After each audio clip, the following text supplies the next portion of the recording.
Queria abordar a questão do Cássio Nunes, né? A Larissa Arantes até citou a expectativa em relação ao posicionamento do ministro indicado para o Supremo pelo presidente da República, que a gente não sabe ainda o que vai acontecer depois de tanta coisa em relação a ele.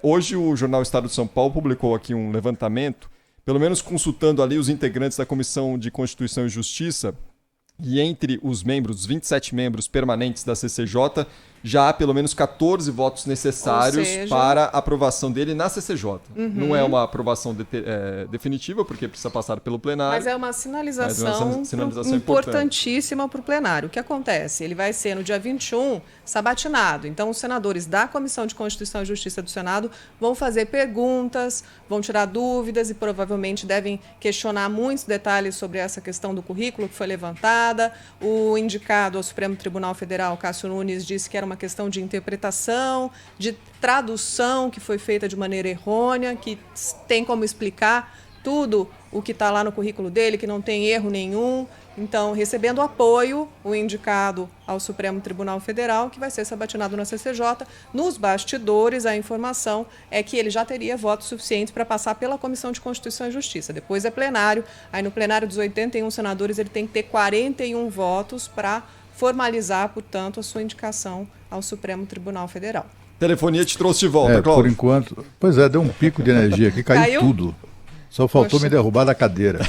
Mas o fato é que eu tenho a informação que publiquei hoje na minha coluna, logo cedo, de que essas críticas e ataques e tal ao ministro indicado não surtiram o efeito de o presidente desistir da indicação ou do próprio indicado desistir disso.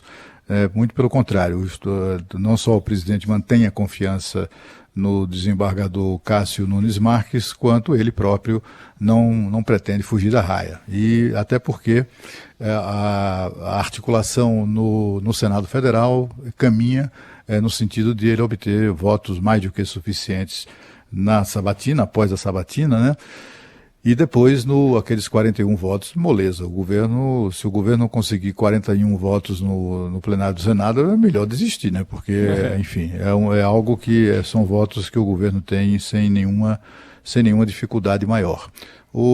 Mas é assim, essa sabatina, é claro que tudo isso a gente está falando na hipótese de o desembargador Cássio utilizar esse lapso de tempo que ainda resta até o dia 21, que é o dia da sabatina, para ele fazer o que tem feito, né? Visitado e conversado com os senadores, ter se explicado, é esse público que ele tem que atender mesmo, é esse pessoal que vai votar ou não favoravelmente à indicação dele.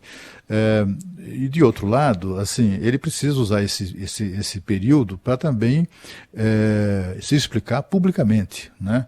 Não adianta ele se concentrar apenas no convencimento dos senadores, ele tem que convencer a opinião pública.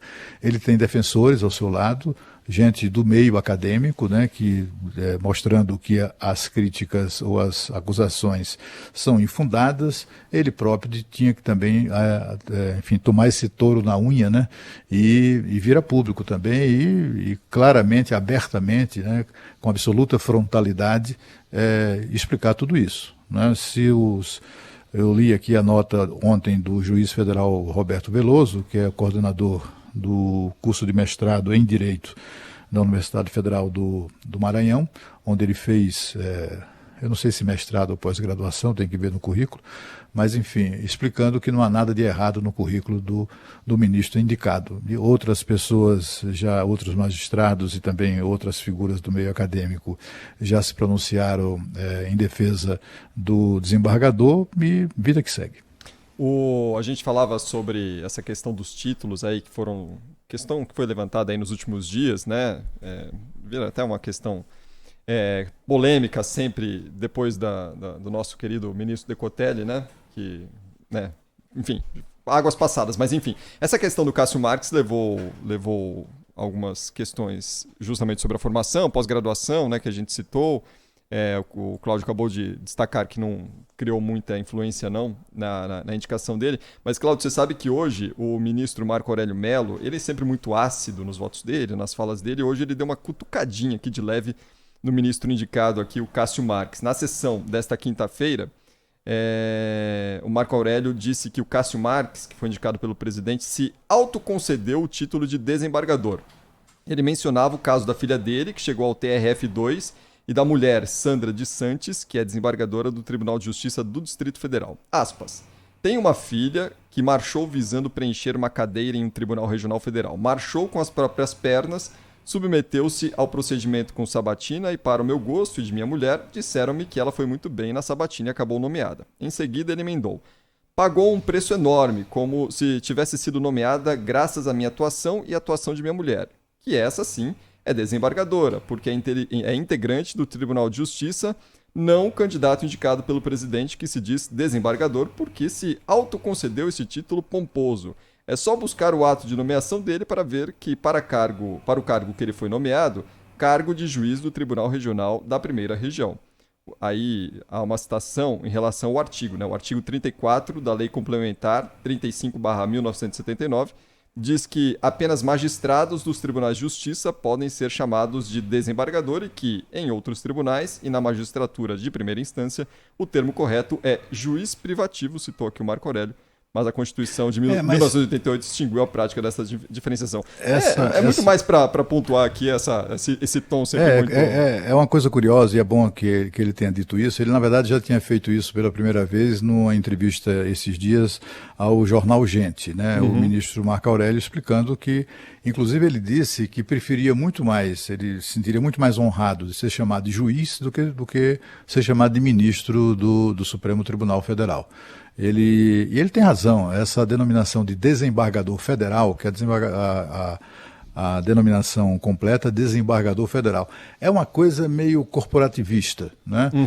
A Associação de Juízes e Magistrados do Brasil adotou essa denominação. E, de fato, ela não existe no sentido formal, né? Quando o cidadão é nomeado, ele não é nomeado desembargador federal, ele é nomeado juiz federal do Tribunal Regional Federal, da primeira, segunda, terceira, quarta ou quinta regiões, e agora vai ter a sexta também lá em Minas Gerais. Então ele tem toda a razão, não existe mesmo essa denominação. Mas não foi uma coisa...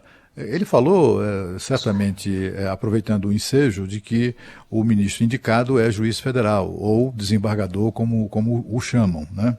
Mas você pega, por exemplo, na nota do Roberto Veloso, que foi presidente da Associação dos Juízes Federais do Brasil, ele se refere ao ministro indicado como desembargador. Você pega a nota da Associação dos Magistrados do Brasil, principalmente esta, repete várias vezes a expressão desembargador federal, que na verdade não existe, é uma bobagem. Na verdade, é cabeça de sindicalista, né? Acha que aquilo ali dá uma certa pompa ao cargo, etc., quando o cargo é de juiz.